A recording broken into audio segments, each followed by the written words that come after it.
नमस्कार दोस्तों, मैं हूं आद्या और स्वागत है आप सभी का सिविल्स डेली के यूट्यूब चैनल पर।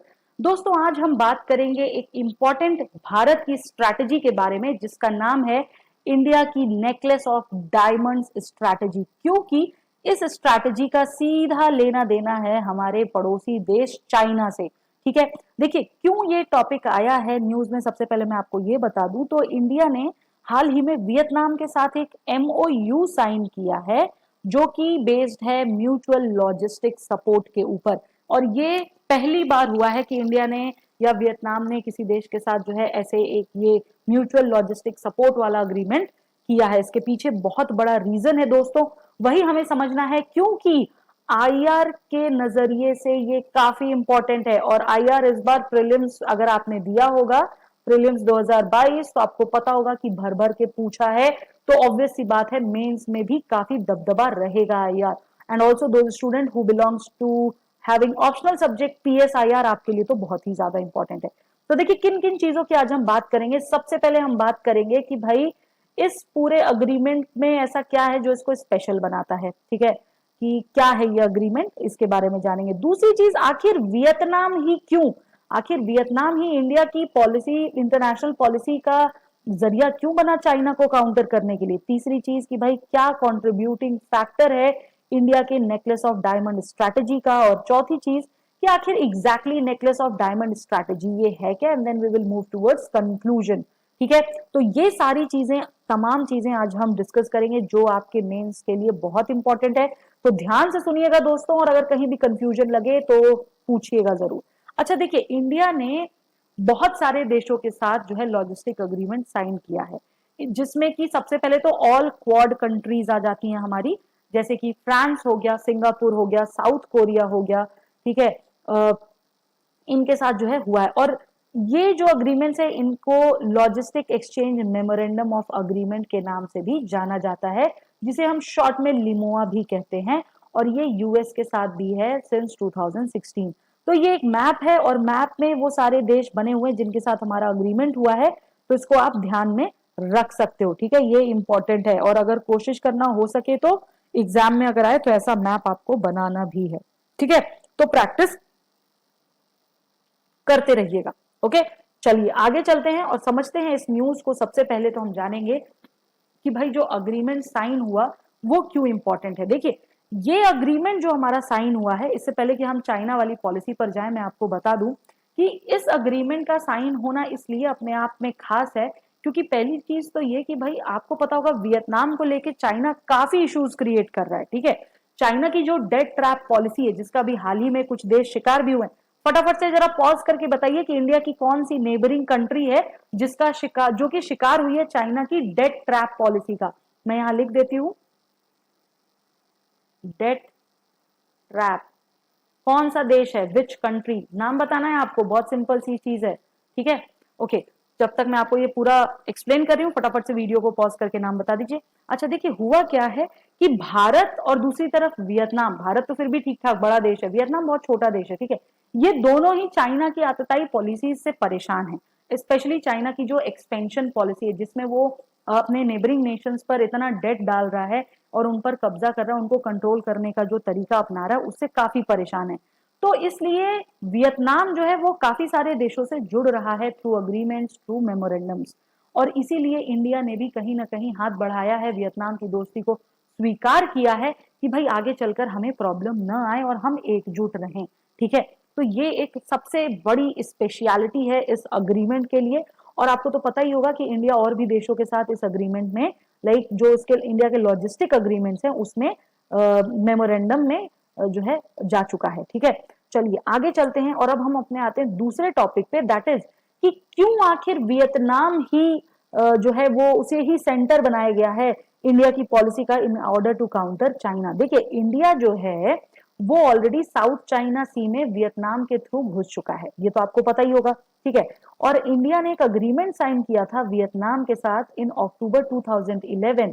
क्यों किया था ये अग्रीमेंट, क्योंकि इंडिया को एक्सपैंड करना था और प्रमोट करना था oil exploration in the South China C.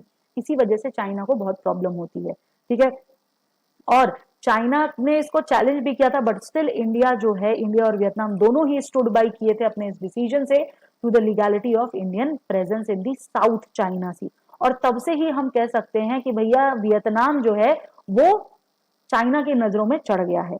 Hanoi जो है उसे पब्लिकली स्पेयरिंग जो है पब्लिकली स्पेयरिंग किया जा रहा है with Beijing over its claim to the South China, ठीक है। एंड कुछ सालों से ये चीजें हो रही हैं और इंडिया और वियतनाम दोनों ही आपस में एक कॉम्प्रिहेंसिव स्ट्रैटेजिक पॉलिसी भी शेयर करते हैं। आज से नहीं, काफी टाइम पहले से इनकी रिलेशनशिप चली आ रही है, आईआर इंटरनेशनल रिलेशनशिप चली आ रही है। और 2016 से इनकी जो कॉम्प्रिहेंसिव स्ट्रैटेजिक पार्टनरशिप है रिलेटेड टू डिफेंस कोऑपरेशन, वो एक बहुत बड़ा की पिलर है, एक बहुत बड़ा स्तंभ है इंडिया और चाइना के रिलेशंस को देखते हुए और इंडिया और वियतनाम के रिलेशंस को भी देखते हुए, ठीक है। क्योंकि चाइना का काम है ट्रबल करना, लेकिन यहाँ पर इंडिया और वियतनाम आपस में एकजुट होकर के चाइना को काउंटर कर रहे हैं, ये इंपॉर्टेंट है यहाँ पर। और वियतनाम अपने आप में इंडिया का एक बहुत बड़ा इंपॉर्टेंट फैक्टर है about India's act east policy को लेकर के, ठीक है। तो इसलिए इंडिया ने चाइना को ही चुना, या इंडिया जो है सॉरी वियतनाम को ही चुना in order to counter China, या हम कह सकते हैं कि दोनों ने परस्पर एक दूसरे को चुना। सिग्निफिकेंस क्या होगा इन टाइज का? तो देखिए, अगर चाइना ये चाहता है कि भाई उसे अपना जो प्रेजेंस है वो एक्सपैंड करना है साउथ एशिया में, ठीक है, और इंडियन ओशन रीजन में, तो जो नई दिल्ली में जो चीजें चल रही हैं, इंडिया भी उसके हद पर सेम तरीके से काम कर सकता है in the east Asian region, ठीक है। और इंडिया की तो ऑलरेडी एक्ट ईस्ट पॉलिसी चल रही है, ठीक है। तो इस हिसाब से चाइना को काउंटर करेगा ये टाई। दूसरी चीज, इंडिया जो है वो रोबस्ट टाइज भी बना सकती है उन स्टेट्स के साथ जो कि चाइना की पेरिफेरी में है, जैसे कि वियतनाम हो गया। और इसके लिए इंडिया को कोई जरूरत नहीं है कि वो चाइना को कोई वीटो दे या कोई रिलेशनशिप पे कोई अग्रीमेंट करे या कुछ भी करे, ठीक है। तो ये जो है एक दो बहुत बड़े सिग्निफिकेंस हैं India as well as Vietnam के पास, ठीक है, इंडिया एंड वियतनाम के पास। और यही इनकी टाइज का भी फायदा है, ठीक है। अब हम आते हैं असल मुद्दे पर, जो मुद्दा था हमारा कि भाई ये इंडिया की नेकलेस ऑफ डायमंड स्ट्रैटेजी क्या है और कैसे ये कंट्रीब्यूटिंग फैक्टर है इंडिया वियतनाम के रिलेशन में। देखिए, पिछले कुछ सालों से देखा जा रहा है कि चाइना जो है वो अपना फुटप्रिंट बढ़ा रहा है in the Indian Ocean region through its debt trap diplomacy या डेट ट्रैप पॉलिसी, और दूसरी चीज स्ट्रिंग ऑफ पर्ल्स स्ट्रैटेजी।